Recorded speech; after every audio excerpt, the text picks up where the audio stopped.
सभी साथियों का नमस्कार। एक बार फिर से आप सभी का स्वागत है आपके अपने कबीर एग्जाम के डिजिटल स्टडी प्लेटफॉर्म पर। मेरा नाम है संदीप कुमार और अपनी 5000 एग्रीकल्चर सुपरवाइजर के अति महत्वपूर्ण प्रश्नों की सीरीज के साथ आज छठी क्लास के साथ मैं आपकी सेवा में 7:30 बजे हाजिर हूँ। उम्मीद है कि सभी लोग बढ़िया होंगे। कि ज्ञान ध्यान किछ कर्म न जाना, सार न जाना तेरी, सब ते वड्डा सतगुरु नानक जिन गल राखी मेरी।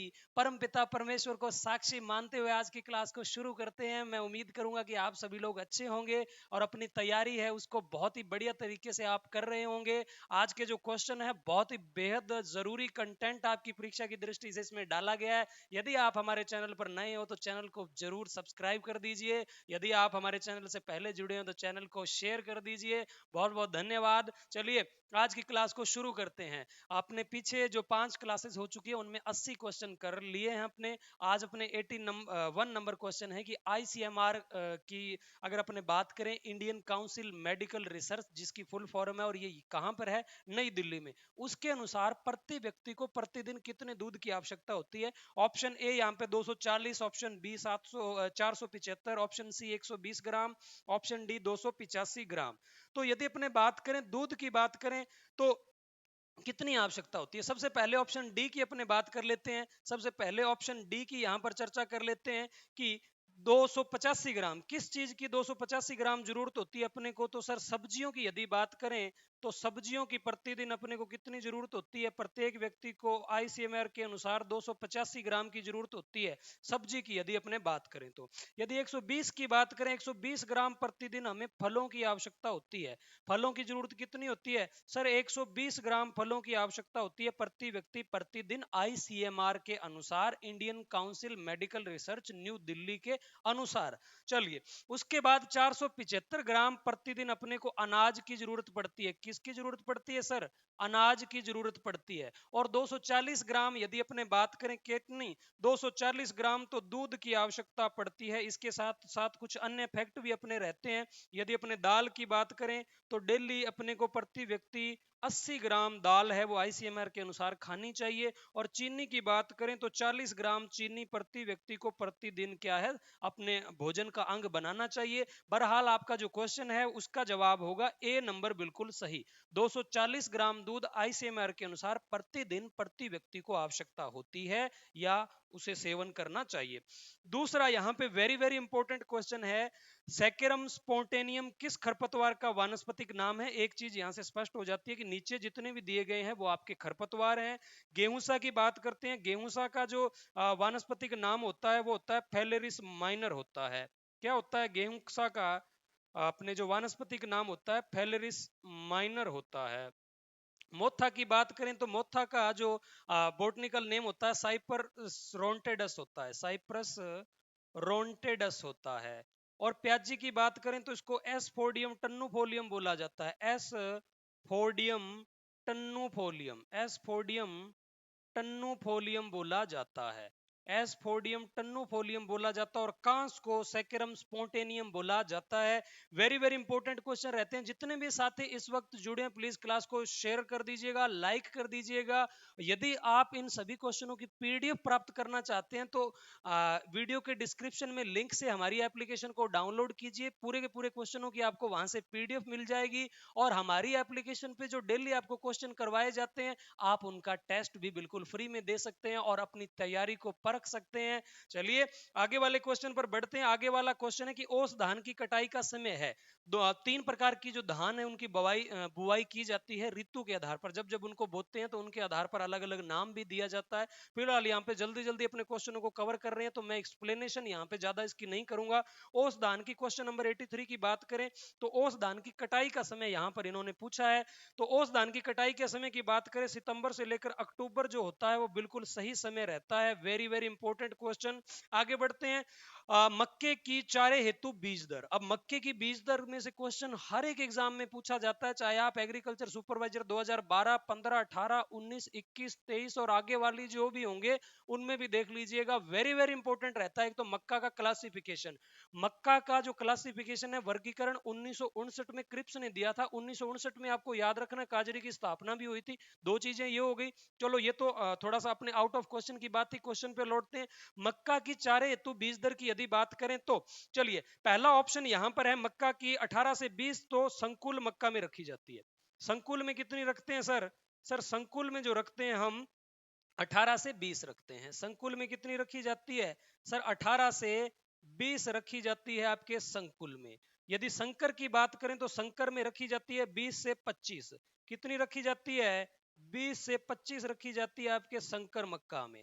40 से 50 यदि बात करें तो इसको एक बार स्किप कर देते हैं। और 4 से 5 यदि बात करें तो पॉपकॉर्न में या जिनके आप पॉपकॉर्न बनाते हो उस मक्का के अंदर बीज दर है 4 से 5 किलोग्राम रखी जाती है। वेरी वेरी इंपॉर्टेंट रहेगा। यदि अपने बात करें स्वीट कॉर्न की, मिट्टी मक्का की यदि आप बुआई कर रहे हो तो बीज दर कितनी रखोगे भाई?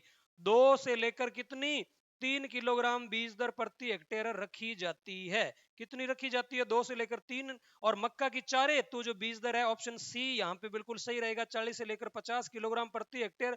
जौ की छिलका रहित किस्म की बात करें, हिमानी, डोलमा, कैलाश और सभी सारी की सारी है वो जौ की छिलका रहित किस्म है। एक और ऐड कर दीजिएगा कर्ण 3, ये वेराइटी भी क्या होती है? जौ की छिलके रहित होती है। ऑप्शन डी यहाँ पे बिल्कुल सही रहने वाला है। आगे बढ़ते हैं। स्टार्च उत्पादन हेतु मक्का की उपयुक्त प्रजाति है। स्टार्च उत्पादन के लिए कौन सी प्रयोग में लाते हैं? वेरी वेरी इंपॉर्टेंट रहेगा। यदि आपको स्टार्च उत्पादन करना है तो मक्का की कौन सी वेराइटी है वो उसके लिए उपयोगी रहेगी। वेरी वेरी इंपॉर्टेंट रहेगा। वैक्सी कॉर्न जो होती है मक्का का क्लासिफिकेशन मैंने अभी बताया था 1959 में क्रिप्स नामक वैज्ञानिक ने दिया था। वेरी वेरी इंपॉर्टेंट है। थ्योरी वाली क्लास में मैंने आपको जो बच्चे जुड़े हुए हैं उनको ऑलरेडी करवा दिया कोर्स के साथ। चलिए यहाँ पे डिस्कस करेंगे। स्टार्च उत्पादन की बात करें तो वैक्सी कॉर्न। चलिए आगे बढ़ते हैं। अनाजों का प्रकार, जो फल प्रकार होता है वो क्या होता है? पोड की बात करें तो दलहनी फसलों का जो फल प्रकार होता है दलहन का या दलहनी फसलों का तो वो तो पोड होता है। अस्टिल की बात करें तो ये आम का होता है। बेरी की बात करें तो ये पपीता, पपीते के बाद में आप कह सकते हो मिर्च और बैंगन, मिर्च, बैंगन और टमाटर, इन सभी का फल प्रकार बेरी होता है। कैरियोप्सिस जो होता है वो अनाजों का फल प्रकार होता है। ऑप्शन बी बिल्कुल सही रहेगा। 87 में मोठ की यदि बीज दर की बात करें तो चलिए मोठ की यहाँ पर बीज दर आई है तो मैं आपको जल्दी से पूरी की पूरी जितनी भी दलहनी फसलें उनकी ट्रिक बता देता हूँ। आपको याद रखना है मुकम्मलम, मुकैलम, मुकम्मलम याद रखना है। मुकम्मलम से कैसे याद रखोगे भैया आप? वेरी वेरी इंपॉर्टेंट रहेगा आपके लिए कि मुकम्मलम कैसे लिखेंगे सर हम। आपको लिखना है एम, सबसे पहले आपको लिखना है क्या? एम। एम के बाद में यू, MUKM, ये क्या बन गया? मुकम। आगे ALM, मुकम्मलम। ठीक है। एम से हो जाएगा आपका मोठ, और यू से हो जाएगा आपका उड़द, और के से आपका कुछ नहीं। उसके बाद में आ जाएगा आपका मूंग, मूंग के बाद में ए से आ जाएगा आपका अरहर, एल से आ जाएगा आपका लोबिया, और लास्ट में एम से आ जाएगा आपका मसूर। ठीक है। अगर मोठ की बीज दरों की बात करें तो दालों में सबसे कम मोठ की रखी जाती है। कितनी रखी जाती है सर? 9 से लेकर 10 किलोग्राम प्रति हेक्टेयर रखी जाती है। कितनी? 9 से लेकर 10 किलोग्राम प्रति हेक्टेयर। उड़द की बात करें थोड़ी सी इससे ज्यादा रखी जाती है, 12 से लेकर 15 किलोग्राम प्रति हेक्टेयर। मूंग की बात करें तो इससे ज्यादा रखी जाती है, 15 से लेकर 20 किलोग्राम प्रति हेक्टेयर। अरहर की बात करें तो कितनी रखी जाती है? अरहर की बात करें तो भी कितनी रखी जाती है? 15 से लेकर 20 किलोग्राम प्रति हेक्टेयर। और लोबिया की यदि बात करें तो ये भी कितनी रखी जाती है? 15 से लेकर 20 किलोग्राम प्रति हेक्टेयर। और यदि मसूर की बात करें तो 30 से लेकर 40 किलोग्राम प्रति हेक्टेयर रखी जाती है।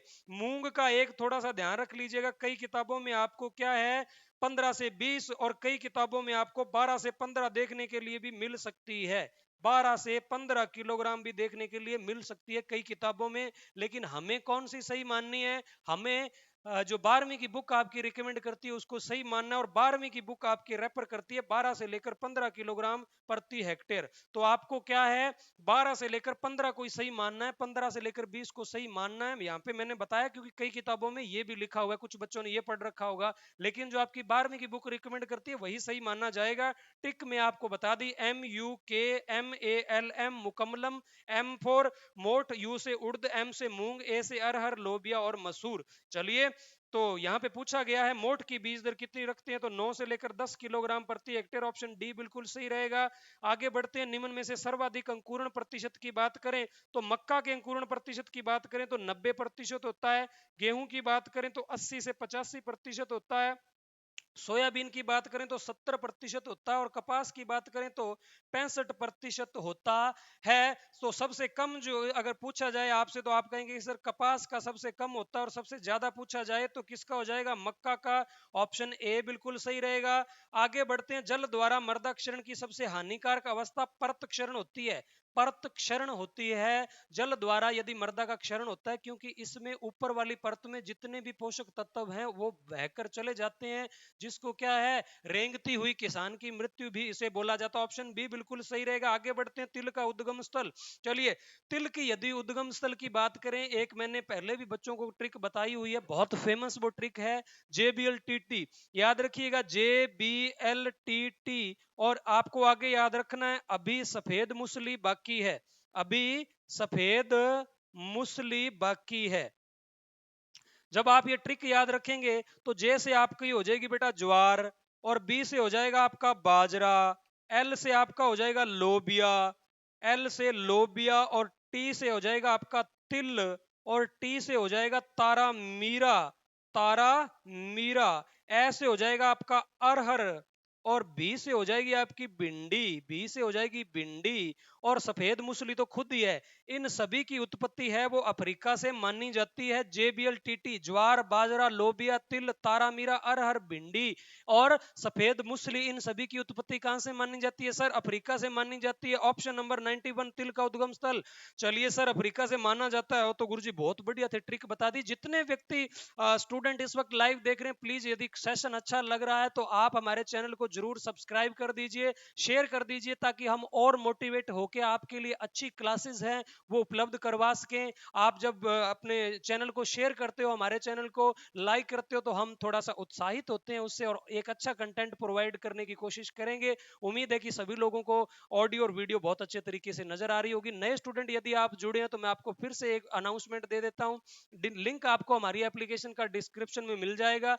जो वीडियो अभी आप देख रहे हो इसका बिल्कुल फ्रीली ये वीडियो और आपको इसका टेस्ट और इसकी PDF बिल्कुल फ्री में हमारी एप्लीकेशन पे मिलेगी। यदि कोई प्रॉब्लम आती है तो आप मेरा कॉन्टैक्ट नंबर 9799780187 पे कॉन्टैक्ट करके आप कोई भी क्वेरी है उसको पूछ सकते हैं। चलिए आगे बढ़ते हैं, निम्न में से आम की अगेती किस्म का सही समूह है, तो आम की जो अगेती किस्म की एक ट्रिक होती है बच सका, याद रखिएगा BHSKA। बी से हो जाती है आपकी बॉम्बे ग्रीन, जिसको क्या बोलते हैं बंबई हरा, एच से हो जाती है आपकी हिम सागर, और एस से हो जाती है आपकी स्वर्ण रेखा, अच्छा सर स्वर्ण रेखा, और के से हो जाती है आपकी केसर, और ए से हो जाती है आपकी अल्फांसो। तो ये सारी की सारी जो वेराइटियां हैं वो कौन सी वेराइटियां सर, ये सारी की सारी वेराइटियां आपकी अगेती वेराइटियां हैं। कौन सी है, अगेती वेराइटी है, तो इसमें हिम सागर और केसर दिया है, तो ऑप्शन ए नंबर बिल्कुल सही रहेगा। आगे वाले क्वेश्चन पर बढ़ते हैं, गिर गाय का प्रजनन केंद्र की यदि बात करें तो सर ये गिर गाय का प्रजनन केंद्र कहां पे है, नो ए, ऑप्शन ए आपको डग झालावाड़, बी नौर, सूरतगढ़ और बस्सी दिया हुआ है। चलिए गिर गाय की यदि बात करते हैं, वेरी वेरी इंपॉर्टेंट क्वेश्चन रहता है परीक्षा की दृष्टि से। चलिए नौर के अंदर सर किसका है, तो राठी गाय का, अगर राठी गाय की बात करें प्रजनन केंद्र कहां पर है, नौर में। सूरतगढ़ में किसका है सर, थार पारकर का है। और बस्सी में किसका है, बस्सी में जर्सी का है। तो ए नंबर जवाब बिल्कुल सही रहेगा। यहाँ पे गिर गाय का प्रजनन केंद्र डग झालावाड़ में है। NBAGR, national bureau of animal genetic research, मैंने आपको बताया था करनाल हरियाणा में है वर्तमान में, लेकिन इसकी स्थापना कहां पर हुई थी, वेरी वेरी इंपॉर्टेंट क्वेश्चन रहता है। बेंगलुरु कर्नाटक में हुई थी, कब हुई थी यही आपसे क्वेश्चन पूछा गया है, तो आपका जवाब होना चाहिए 21 सितंबर 1984 को हुई थी सर। और हुई कहां पर थी, बेंगलुरु कर्नाटक में हुई थी। वर्तमान में कहां पर है सर ये, वर्तमान में ये करनाल हरियाणा में है। वर्तमान में कहां पर है सर, ये करनाल हरियाणा में है। देखता हूं मैं कितने बच्चे इस वक्त जो देख रहे हैं, कमेंट करके आप बताइएगा कि अपने बेंगलुरु कर्नाटक से हरियाणा में इसको कब ट्रांसफर किया गया, जरूर कमेंट करके बताइएगा। देख लेते हैं कि आपकी कितनी तैयारी है, कल वाली क्लास में आपको बता देंगे कि कब किया गया। चलिए कमेंट करके बताइएगा। फिलहाल NBAGR, national bureau of animal genetic research, जो कि करनाल हरियाणा में है, उसकी स्थापना की बात करें 21 सितंबर 1984 को बेंगलुरु कर्नाटक में हुई थी। चलिए आगे बढ़ते हैं। गन्ने की परिपक्वता मापने के लिए कौन सा यंत्र काम में लिया जाता है? गन्ने की परिपक्वता मापने के लिए यदि अपने बात करें गन्ने की परिपक्वता मापने के लिए तो सर काम में लिया जाता है रिफ्रैक्टोमीटर। और इसके अंदर क्या मापा जाता है? टीएसएस मापा जाता है। और उसकी रीडिंग कितनी होनी चाहिए? यदि वो पक्का होता है तो रीडिंग जो होती है उसकी कितनी होनी चाहिए? 18 रीडिंग हो जाती है तो गन्ना पका हुआ माना जाता है। लैक्टोमीटर की बात करें तो दूध का अपेक्षित घनत्व मापने के लिए लैक्टोमीटर का प्रयोग किया जाता है। मृदा नमी को नापने के लिए टेंशियोमीटर का प्रयोग किया जाता है।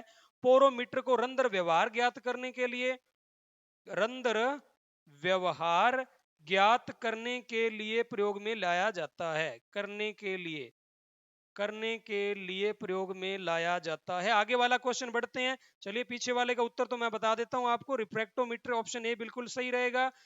पपीता किस जलवायु का पौधा है? पपीता उष्ण जलवायु का पौधा है। उष्ण जलवायु के अंदर कौन कौन से पौधे आते हैं सर? मेरा भाई पी के ना आई, याद रखिएगा ट्रिक, MBPKNA, मेरा भाई पी के ना आई। M4 हो जाएगा आपका मैंगो और B4 हो जाएगा आपका बनाना।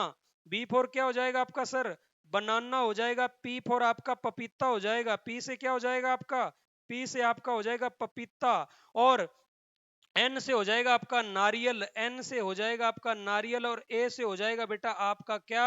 अन्ना नास हो जाएगा। अन्ना नास। मेरा भाई पी के नाई वेरी वेरी इंपॉर्टेंट क्वेश्चन रहता है बेटा परीक्षा की दृष्टि से। उष्ण जलवायु का ये पौधा है। और के से यदि बात करें तो के में आ जाएगा आपके काजू। कौन सा आ जाएगा?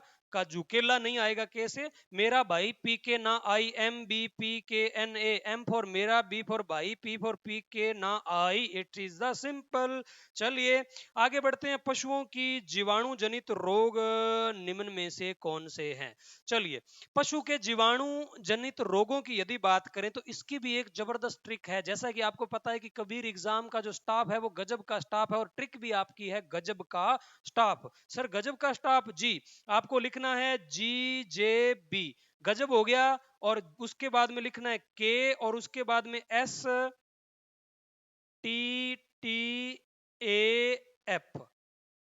ये होगी आपकी ट्रिक है। इसमें क्या है? गजब का स्टाफ है। तो G4 वैसे तो मैं आपको जनरली अगर आप नोट कर रहे हो तो वीडियो को पॉज करके देख लीजिएगा। मैं यहाँ पे क्लास को जल्दी जल्दी आपको क्वेश्चन रिवाइज करवा देता हूँ ताकि आपका समय है वो बहुत कीमती है, खराब ना हो। रोक के आप लिख लीजिएगा। यदि जी की बात करें तो जी से गलघोटू हो जाता है। और जे से हो जाता है विष ज्वर। और बी से आपका हो जाएगा बुखार यानी कि लंगड़ा बुखार। के से हो जाएगा क्षय रोग। और ये क्षय रोग होता है वो बकरी के दूध से इसका ट्रीटमेंट होता है। उसके बाद में संक्रामक गर्भपात हो जाएगा के से। टी से टिटनस और टी से थनेला।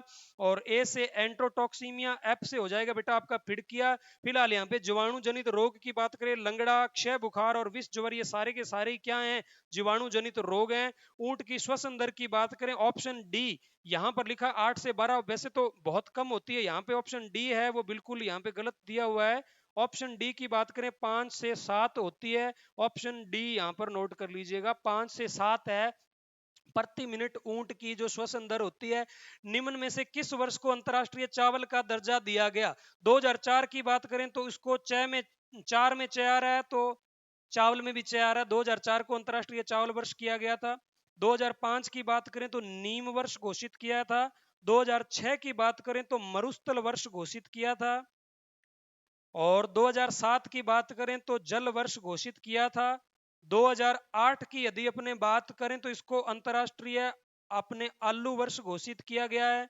2009 की यदि अपने बात करें तो इसे रेसा वर्ष घोषित किया है। 2000 यदि 10 की बात करें तो जैव विविधता वर्ष इसको घोषित किया गया है। 2011 की बात करें इसे वन वर्ष घोषित किया गया है।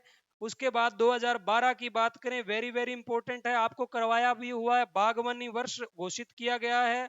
बागवानी वर्ष घोषित किया गया है। और इसके साथ साथ आपको 2015 वाला भी मैंने बताया, मृदा वर्ष घोषित किया गया है। और उसके साथ साथ यदि 2016 की अपने बात करें तो दलहनी वर्ष घोषित किया गया है 2016 को। कौन सा वर्ष सर? दलहनी वर्ष घोषित किया गया है।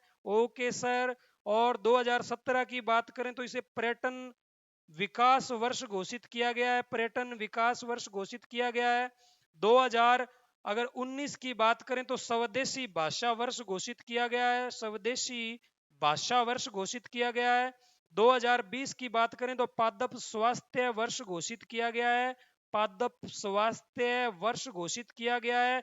बहरहाल यहाँ से आपसे पूछा गया है कि निम्न में से किस वर्ष को अंतरराष्ट्रीय चावल का दर्जा दिया गया है? ऑप्शन ए 2004 बिल्कुल सही रहने वाला है। आज के लास्ट क्वेश्चन की तरफ बढ़ते हैं। नत्रजन उर्वरकों में सर्वाधिक नत्रजन किसमें पाई जाती है? जितने साथी जुड़े हैं प्लीज, यदि चैनल पर नए हो तो चैनल को सब्सक्राइब कर दीजिएगा और क्लास को शेयर कर दीजिएगा। चलिए, जो नाइट्रोजन जनित उर्वरक है, सबसे ज्यादा जो नाइट्रोजन होती है वो किस में पाई जाती है, पूछा गया है। तो चलिए अपने देखते हैं anhydrous ammonia, option A B ammonium sulphate, ammonium chloride और यूरेयानिया। तो चलिए, यूरायानिया की जगह ये यूरिया ही लिखा है, थोड़ा सा टाइपिंग में मिस्टेक हो गई।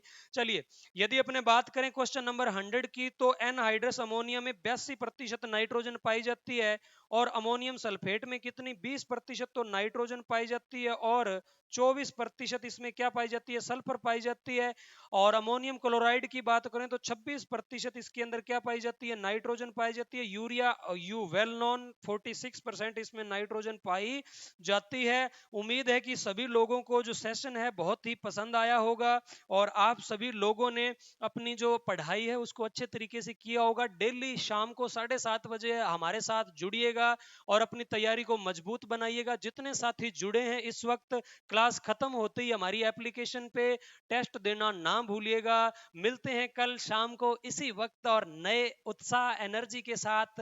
हंसते रहिए, मुस्कुराते रहिए जीवन में, क्योंकि वो कहते हैं ना कि जो आंखों में दिखाई दे उसे क्या कहते हैं? तूफान कहते हैं। और जो दुनिया को सुनाई दे उसे कहते हैं खामोशी। और जो आंखों में दिखाई दे उसे तूफान कहते हैं। और इसी अपने कामना के साथ आप मुस्कुराते रहिए, हंसते रहिए, अपने जीवन में आगे बढ़ते रहिए। और थैंक यू सो मच, आपने इतना जरूरी वक्त निकाल के इस क्लास को देखा। और बेहद इंपॉर्टेंट क्वेश्चन है परीक्षा की दृष्टि से, तो आप इनको अलग से नोट डाउन भी कर लीजिएगा। मिलते हैं कल शाम को 7:30 बजे। Thank you so much.